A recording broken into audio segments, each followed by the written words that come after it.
علی بھائی اگلا سوال ہے، ہمارے ہاں یہ بات مشہور کی جا رہی ہے کہ مکہ شریف کے ایک صوفی ڈاکٹر صاحب کا دعویٰ ہے کہ اگر نبی صلی اللہ علیہ صلی اللہ وآلہ علیہ وسلم وسلم۔ کے گنبد خضرا کی کھڑکی کھول دی جائے تو دنیا سے کرونا وائرس کی آفت ٹل سکتی ہے، اور اس حوالے سے سنن دارمی سے سیدہ عائشہ رضی اللہ عنہما رضی والے اللہ واقعے تعالیٰ سے بھی دلیل پکڑی جاتی ہے، بلکہ کیو ٹی وی کے مشہور اینکر پرسن جنید اقبال صاحب نے ٹویٹر پر یہ ٹرینڈ چلانے کی بھی کوشش کی ہے کہ وزیر اعظم عمران خان صاحب کو باقی مسلم ممالک کے سربراہان کے ساتھ مل کر روزہ رسول صلی اللہ علیہ وآلہ صلی وسلم اللہ پر علیہ حاضری دے کر وسلم۔ آپ صلی اللہ علیہ وآلہ وسلم سے مدد صلی طلب اللہ کرنی چاہیے اور دعا کرنی چاہیے۔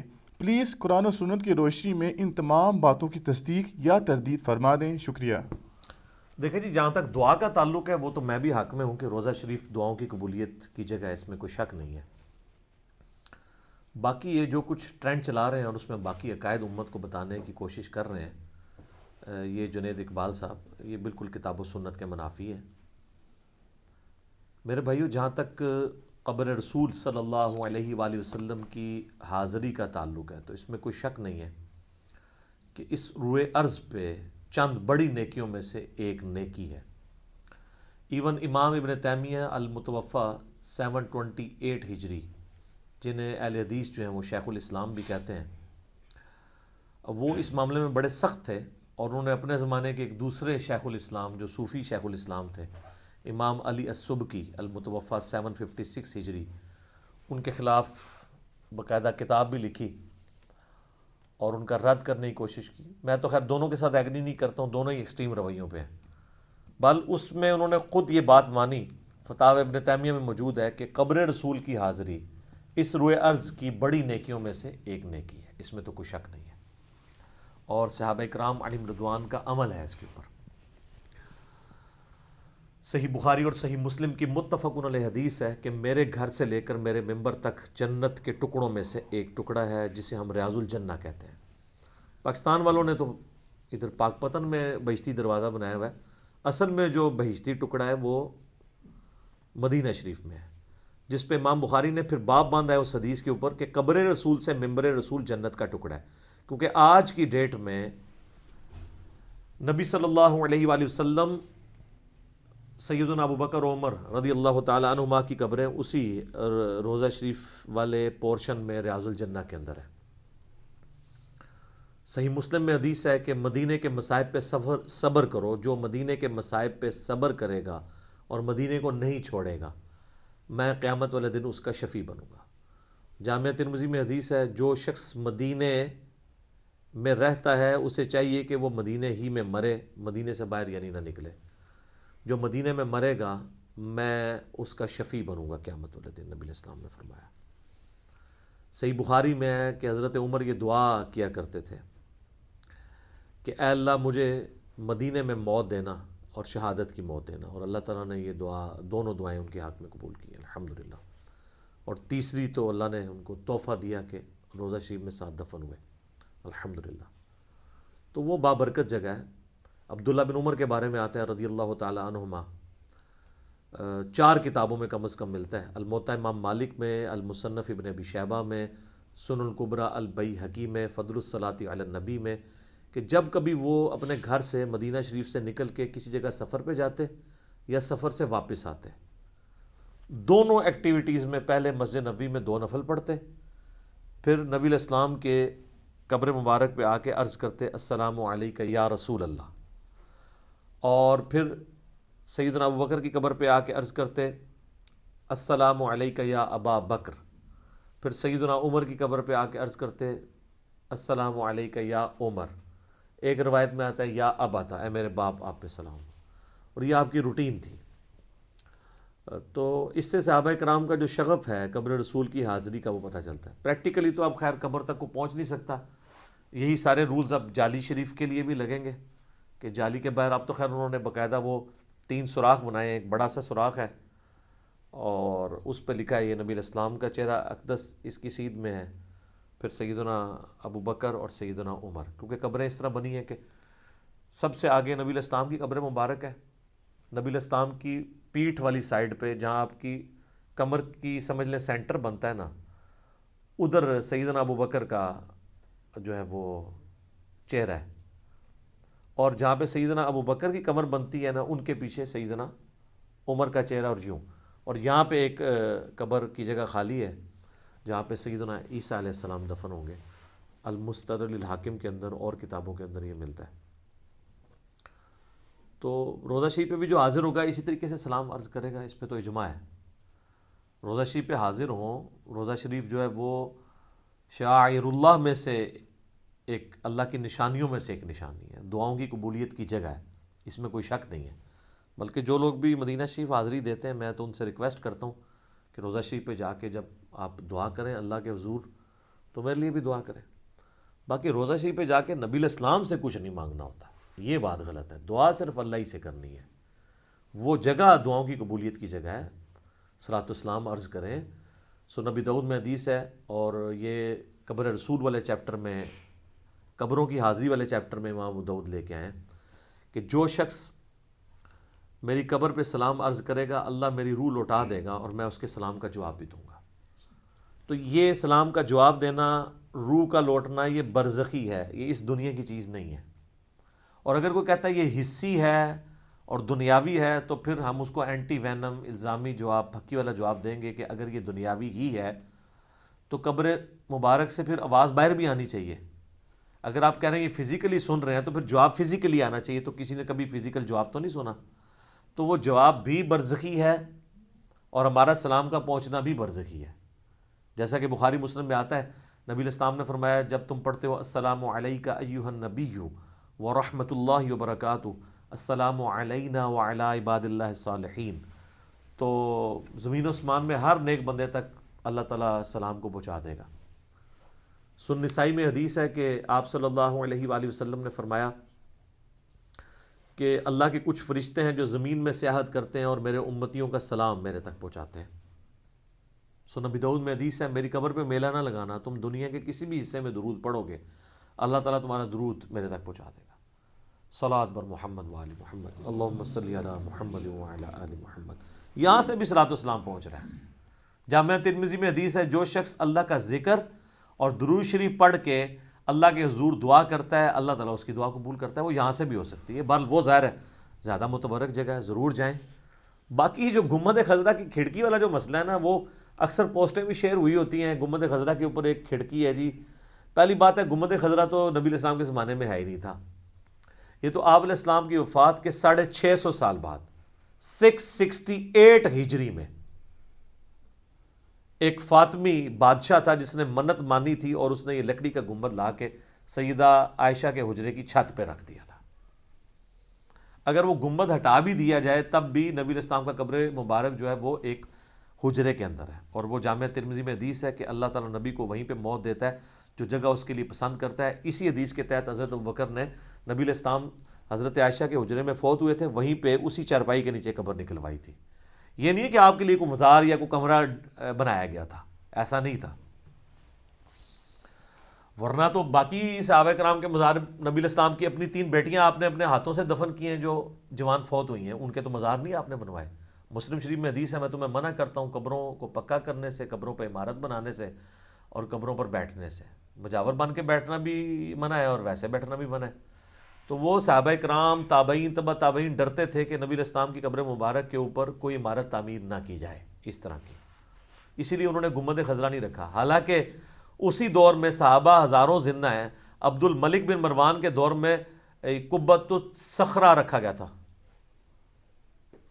یہ جو چٹان، ڈوم آف دا راک جسے کہتے ہیں، وہ گولڈن تھا اتنا بڑا یروشلم میں، وہ صحابہ کے دور میں رکھا گیا۔ اتنا مہنگا گنبد، آج تک دنیا ٹورسٹ دیکھنے کے لیے جاتے ہیں، تو اس طرح کا ایک روضہ شریف پہ بھی وہ بنا کے رکھ دیتے، ان کو پتہ تھا کہ نبی علیہ السلام نے منع کیا ہوا ہے، وہ سادہ ہی اس طرح چلتا رہا۔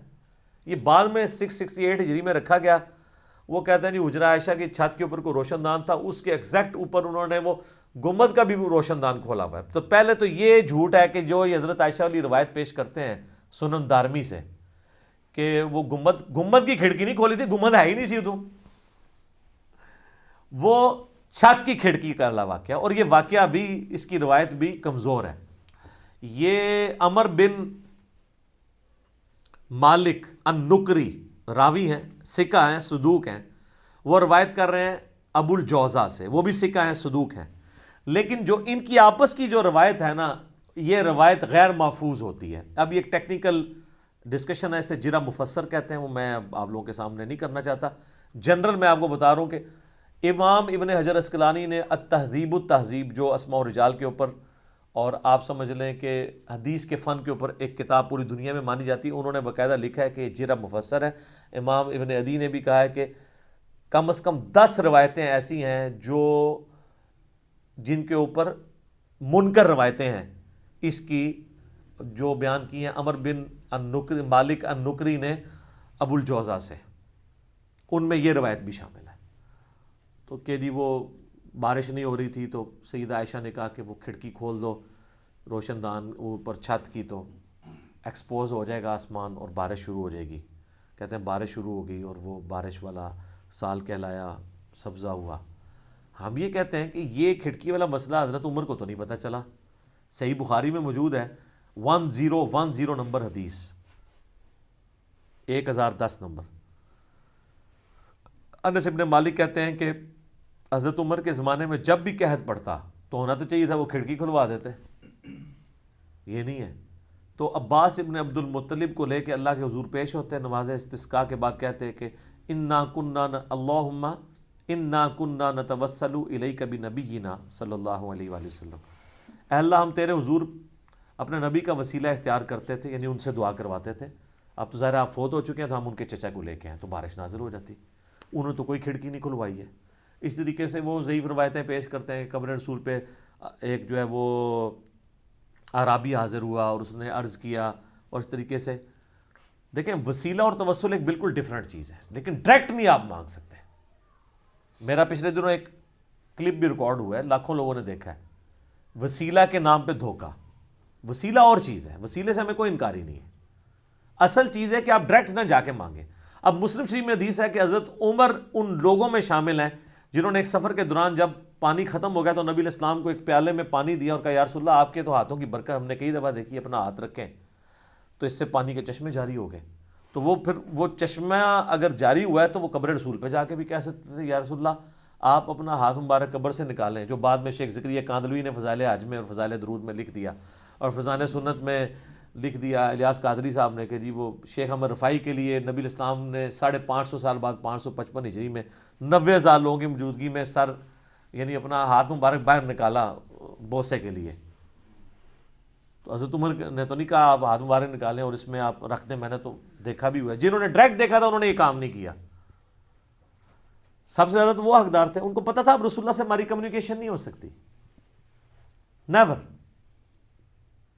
ہاں ہمارا صلاۃ السلام ان تک پہنچتا ہے، وہ اللہ کی جنتوں میں ہے، قبر مبارک میں زندہ ہے، جسم سلامت ہے آخرت کی زندگی کے ساتھ. That's all. کمیونیکیشن نہیں آپ کر سکتے. ورنہ اما عائشہ 47 ایئرز اسی حجرے میں رہی ہیں، انہوں نے تو کبھی نہیں کہا کہ میں نبی علیہ السلام سے ملاقات کرتی ہوں. یا جب وہ جمل کے لیے نکلی تو رسول اللہ آواز دے کے روک لیتے. بعد میں جو وہ شرمندہ ہوئی حضرت علی کے خلاف جو معاملہ ہوا تو اسی وقت رسول اللہ ان کو روک لیتے. سب جھوٹ چل رہا ہے، کوئی ایسی ایکٹیویٹی ہوئی ہی نہیں. یہ ساری روایتیں کمزور ہیں، ان کا کوئی اصول محدثین کے اوپر یہ کبھی بھی ایکسیپٹیبل نہیں رہی ہے. الٹا اس کے بالکل اپوزٹ بات مل رہی ہے. حضرت عمر فاروق امیر المومنین رضی اللہ تعالیٰ انہوں نے امت کو عقیدہ بتا دیا کہ یہ صحیح عقیدہ ہے کہ آپ نے جو بندہ سامنے موجود ہے اس سے دعا کروانی ہے، نہ کہ آپ نے جا کے قبر پہ مانگنا شروع کر دینا ہے. وہ کہتے ہیں جی وہ آیا قرآن میں وَلَوْ أَنَّهُمْ إِذْ ظَلَمُوا أَنفُسَهُمْ جَاءُوكَ سورہ نساء آیت نمبر 64. تو اس کے تحت تو قیامت تک جو بھی کوئی کسی کے ساتھ مسئلہ اور رسول اللہ سے بیان کرے، پہلی تو بات ہے یہ آؤٹ آف کانٹیکسٹ ہے آیت. اس میں تو ہے منافقین جو ہے وہ اپنے فیصلے کرواتے تھے دوسروں سے. تو اللہ نے کہا کہ یہ جب انہوں نے یہ ظلم کاری لیا تھا آپ کی بارگاہ میں حاضر ہوتے، آپ بھی اللہ کے حضور ان کی سفارش کرتے تو اللہ تعالیٰ ان کو معاف کر دیتا کہ انہوں نے طاغوت سے جا کے فیصلہ کیوں کروایا. جب رسول اللہ کو مان رہے ہیں، قانوناً تو مسلمان ہی تھے نا وہ، تو آپ سے فیصلہ کرواتے. یہ کانٹیکسٹ تھا. تو بالکل نبی علیہ السلام آج دنیا میں موجود ہوں تو ہم آپ کی بارگاہ میں جا کے فیصلہ کرائیں گے. ایون اپنے ہر مسئلہ لے کے جائیں گے. بخاری مسلم میں کتنی حدیثیں ہیں کہ بارش نہیں ہوتی تھی، لوگ حضور علیہ السلام کے پاس جاتے تھے، دعا کرواتے تھے جا کے. اور پھر ہمیں وہ کہہ رہے ہیں دیکھیں نہیں لوگ حضور سے جا کے مانگتے تھے. حضور سے جا کے یہ نہیں مانگتے تھے کہ آپ بارش دیں، کہتے تھے اللہ سے دعا کریں. حضور سے کہاں سے مانگتے تھے؟ وہ دعا کرواتے تھے. تو دعا اگر حضرت عمر نے کرانی ہوتی قبر پہ جا کے تو کروا لیتے. وفات کے بعد والا معاملہ ڈفرینٹ ہے. وفات کے بعد آپ دروشی پڑھیں گے, اللہ کا ذکر کریں گے, دعا مانگیں گے. اور کہتے ہیں نہیں جی وہ وفات اور یہ زندگی کا فرق آپ کر رہے ہیں, پھر ہمیں مجبوراً ایک ذرا نچلے لیول پہ اترنا پڑتا ہے کہ جب حضرت ابوبکر اور علی کا 6 مہینے تک اختلاف رہا, بخاری مسلم میں آتا ہے, ثقیفہ بنی ساعدہ والا ایشو خلافت کا, اس وقت تو کسی کے دماغ میں وسوسہ بھی نہیں آیا کہ رسول اللہ سے جا کے قبر پہ سوال کر لیتے ہیں کہ یا رسول اللہ بتائیں آپ کا وصی کون ہے, آپ کا سکسیسر کون ہے. کسی کے دماغ میں یہ بات نہیں ہے یہ. اچھا, ایک صحابی عبداللہ ابن عتیق جن کے بارے میں بخاری میں آتا ہے کہ ان کی پنڈلی ٹوٹ گئی تھی, تو نبی علیہ السلام کی جب خدمت میں حاضر ہوئے, نبی علیہ السلام نے کسی کام پہ بھیجا تھا, تو واپسی پہ چھلانگ ماری قلعے کی دیوار سے, پنڈلی ٹوٹ گئی, تو انہوں نے اپنی پگڑی کھول کے پنڈلی باندھ کے نبی علیہ السلام کے پاس حاضر ہوئے اور بتایا یا رسول اللہ میں نے کام کر دیا. تو ہم نے کہا یہ کیا ہوا ہے؟ کہ یا رسول اللہ اس طرح مطلب زخمی ہو گئی ہے. وہ بھی حضور کے پوچھنے میں بتایا, تو اسی کہا تھی یا رسول اللہ تھوڑے پیچھے لت پنوا آیا جی, میں اے دیکھ لو, ٹھیک ہے, آپ کے پیچھے ٹانگ میں نے تڑوا لی ہے. وہ حضور نے پوچھا کیا ہوا ہے, تو کہا یا رسول اللہ چھلانگ لگائی تھی. تو آپ فرمائے ادھر کر, ٹانگ سیدھی کی, اپنا مبارک ہاتھ پھیرا. اسی ٹائم کہتے ہیں مجھے پتہ ہی نہیں کہ اب یہ تو یعنی یہ معجزہ ہے نا, عقل کو عاجز کر دینا, یعنی یہ فزیکل فنامنا کو توڑنے والی چیز ہے نا, اس کا ایک کیورنگ پیریڈ ہے, ہڈی تو جڑ ہی نہیں سکتی اتنی جلدی, لیکن وہ معجزہ ہے. تو اب اگر کوئی اسی حدیث کو بنیاد بنا کے کہے کہ میری جب ہڈی ٹوٹے گی تو میں جا کے قبر رسول پہ جا کے کہوں گا یا رسول اللہ ہاتھ باہر نکالیں, یہ کوئی حرکت کرے تو آپ اس کو بیوقوف ہی کہیں گے نا. تو جب آپ کہتے ہیں کہ زندگی اور وفات کے بعد کیا پروٹوکول ایک طریقے کا ہے, تو پھر سر آپ میں سے کون ہے جو عاشق رسول اپنی ٹانگ توڑوانے کے لیے تیار ہو کہ ایک ٹانگ توڑوا کے جا کے قبر پہ ٹھیک کرا لیں, پورے پاکستان کو اپنے فرقے کا کر لیں؟ تو کوئی بھی تیار نہیں ہوگا. پھر یہ کہیں گے نہیں وہ معاملہ اور ہے, یہ معاملہ اور ہے. اس کمیونیکیشن گیپ کو آپ سمجھیں گے, دنیا اور آخرت میں فرق ہے. اس لیے جنید اقبال صاحب سے میں ریکویسٹ کروں گا, آپ اس قسم کے ٹویٹر کے اکاؤنٹ میں اس طریقے کے ٹرینڈز نہ چلائیں, کوئی علم دین حاصل کریں, اور یہ بابوں کے جو ریلیجن ہے اس سے باہر نکلیں, کتابوں کے ریلیجن پہ آئیں جو صحیح سند کے ساتھ نبی علیہ السلام نے امت تک پہنچائی ہیں چیزیں. آپ علیہ السلام نے حجۃ الوداع کے موقع پر کتاب اللہ اور سنت چھوڑی, المستدرک الحاکم میں, الموطا امام مالک میں آتا ہے, اور صحیح مسلم شریف میں آتا ہے قرآن اور اہل بیت چھوڑے, کہ اہل بیت کے ساتھ اس نے سلوک کرنا ہے, قرآن کو پکڑنا ہے. تو قرآن اور سنت کے عقائد لے کے چلے, نہ کہ اس قسم کے عقائد. اور پھر اب جب ان عقیدوں کے بارے میں کوئی بولے گا نا تو اس کو فوراً کہیں گے یہ تو گستاخ ہے, نبی علیہ السلام کی عظمت کو نہیں مان رہا. تو پھر آپ سر ہمیں نہ گستاخ کہیں, آپ پہلے حضرت عمر کے بارے میں بات کریں کہ انہوں نے عظمت کو نہیں مانا, اور جا کے انہوں نے کہا انا کننا نتوسل, پہلے تو ہم یہ کرتے تھے, یہ ہوتے تو کہتے ہیں ان منکر ہو گئے ہو, ان وابی ہو گئے ہو. انہوں نے تو یہی کہنا تھا. میں تو ان کے پورے کلچر کو سمجھتا ہوں, اسی سسٹم میں سے نکل کے آیا ہوں. تو اس قسم کی جو مثالیں دیتے ہیں گنبد خضرا کی کھڑکی کی, اور وہ بڑا لوگوں نے فیس بک پہ بھی چڑھایا ہوتا ہے جی یہ دیکھیں یہ کھڑکی کیوں ہے, یہ پوچھیں. وہ کھڑکی وینٹیلیشن کے لیے انہوں نے رکھی ہوئی ہے. ظاہر ہے کہ وہ اوپر قبر رسول کے اوپر تو کوئی نہیں چڑھ سکتا نا, تو وہ چھت میں انہوں نے وہ کھڑکی رکھی ہوئی ہے کہ چلو کھول کے وینٹیلیشن اندر کروا لیں. ظاہر ہے پھر اگر وینٹیلیشن نہیں کریں گے تو اندر جالے بن جائیں گے. اب یہ باتیں ان کے ساتھ کریں, یہ کہتے ہیں وہ گستاخ ہو گیا. تو یہ پھر یہ ہر سال جو ہے سعودی حکومت پینٹ کیوں کراتی ہے گنبد خضرا کو؟ ایک بار کرا کے چھوڑ دینا, پینٹ اتر جاتا ہے, بارشیں ہوتی ہیں, دھوپ پڑتی ہے, لکڑی کے اوپر ہے, وہ ڈیمیج ہو جاتا ہے, تو پینٹ کرواتے ہیں. میرے کو پیا بھی آ جائے پینٹ. وہ جیلم کا ایک بندہ تھا نا, وہ جو پینٹ کرتا تھا, اس نے مجھے دیا ہے پینٹ. جب وہ اترا نا تو میرے پاس رکھا ہوا ہے کچھ, تو وہ ہم میلاد کے مہینے میں نا وہ تبرکات میں فری زیارت کرایا کرتے سا. اردو پیسے نہیں, اردو بھی فری. تو اسے ٹکٹ لایا ہونا ہے نا, تو وہ پڑا ہوا ہے. تو وہ کیوں ہوتا ہے پھر؟ اسی لیے ہوتا ہے کہ ظاہر ہے وہ اتر جاتا ہے. اب اس کو آپ روحانی مسئلہ نہ کوئی بنا لیں. گنبد خضرا کا سایہ کوئی نہیں جناب ہے, انہیں زمین پہ نہیں پڑتا. وہ پائی اتلی منزل تے زمین تے کہ تو پوے, اوپر والی منزل پہ پڑتا ہے. چھت پہ تو آپ کی بھی چھت پہ کئی چیزیں ہیں جن کا سایہ نیچلی والی زمین پہ نہیں پڑتا. ٹھیک ہے, او جی اوپر کوئی پرندہ نہیں بیٹھتا, بیٹھتے ہیں جناب, پرندوں نے بیٹھیں کی بھی ہوتی ہیں, باقاعدہ صفائی ہوتی ہے. غلاف کعبہ کے اوپر بیٹھیں کی بھی ہوتی ہیں. خانہ کعبے کے اوپر سے کہتے ہیں پرندہ نہیں گزرتا, وہاں کے اوپر تو ان کے وہ جو فوجی اور شرطے جو بوٹوں سمیت کعبے کے اوپر چڑھے ہوئے ہوتے ہیں جب وہ غلاف کعبہ چینج کر رہے ہوتے ہیں. تو ٹھیک ہے جی, کہتے جی اینج گھول پچھوں آتے ہیں, اینج کر کے اینج کر کے لنگ جاتے ہیں. ٹھیک ہے نا, اینج نہیں لنگتے, اتنا احترام کرتے ہیں. اچھا غول والے تو اتنا احترام کرتے ہیں اور ڈردے نے، تو یہ پاکستانی جو چھوٹی چھوٹی کینچیاں لگا کے غلاف کعبہ کاٹ کے ادھر لے آتے ہیں، ان کی کینچی تو کوئی نہیں کھنڈی ہوتی، وہ کیوں نہیں ہوتی کھنڈی؟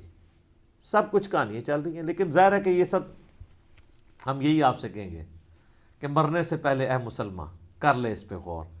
کتابوں کا خدا اور ہے، بابوں کا خدا اور. باقی کورونا سے جان چھڑانی ہے، دعائیں کریں اور اپنے کرتوتوں کے اوپر بھی دیکھیں. اور مجھے غامدی صاحب کی بات یاد آئی،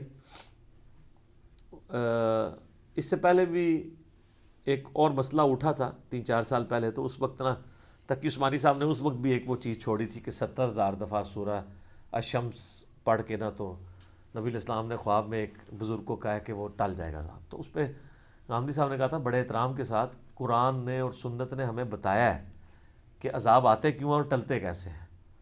سورۃ الانفال میں اللہ تعالیٰ نے واضح فرمایا ہے کہ اللہ تعالیٰ کسی قوم سے نعمت نہیں چھینتا جب تک کہ وہ خود اپنے آپ کو مستحق نہیں کر لیتی کہ اس سے نعمت چھن جائے. یعنی اللہ تعالیٰ کسی قوم کی حالت نہیں بدلتا جب تک وہ اپنی حالت خود نہ بدل لے. اور اس کا وائس ورثہ بھی درست ہے کہ جب تک وہ اپنے آپ کو صحیح نہیں کرے گی نا تو اس کی حالت صحیح واپس بھی نہیں آئے گی. کرتوت ہم نے صحیح کوئی نہیں کرنے ہیں، ہم نے اس قسم کے ٹوٹکے اپنائے ہوئے ہیں کہ جناب یہ یہاں پہ پہنچ جائیں تو فلاں جگہ چلے جائیں تو یہ کر لیں تو وہ کر لیں. سر بخاری مسلم دونوں میں لکھا ہے قرب قیامت میں ایک حبشی کالا حبشی پتلی ٹانگوں والا کعبے کی اینٹ سے اینٹ بجا دے گا. وہ تو جب وہ اس طرح کی جو آفت آنی ہے وہ تو آ جانی ہے. مسلم شریف میں یزید ابن معاویہ کے دور کے اندر جب اہل مدینہ نے بیعت توڑ دی تھی، چونکہ حضرت حسین ابن علی کو مظلومانہ شہید کیا گیا تھا، پھر یزید نے چڑھائی کر دی مدینہ شریف میں، 3 دن مسجد نبوی بند رہی. مسلم شریف میں واقعہ ہرا کا بخاری میں ذکر موجود ہے، ڈیٹیل آپ کو تاریخی کتاب ملتی ہے. لیکن مسلم شریف میں خانہ کعبہ کو جو غلاف کعبہ جل گیا ہے یزید کے دور میں عبداللہ ابن زبیر پہ چڑھائی کے دوران، وہ تو موجود ہے. پھر دوبارہ جاج ابن یوسف کے دور کے اندر خانہ کعبہ ڈیمیج ہوا ہے.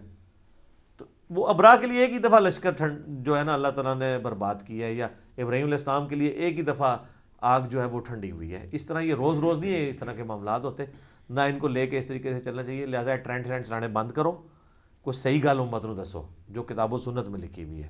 یہ جذباتی ڈاکٹرائن نہ بتائیں لوگوں کو. ٹھیک ہو گیا؟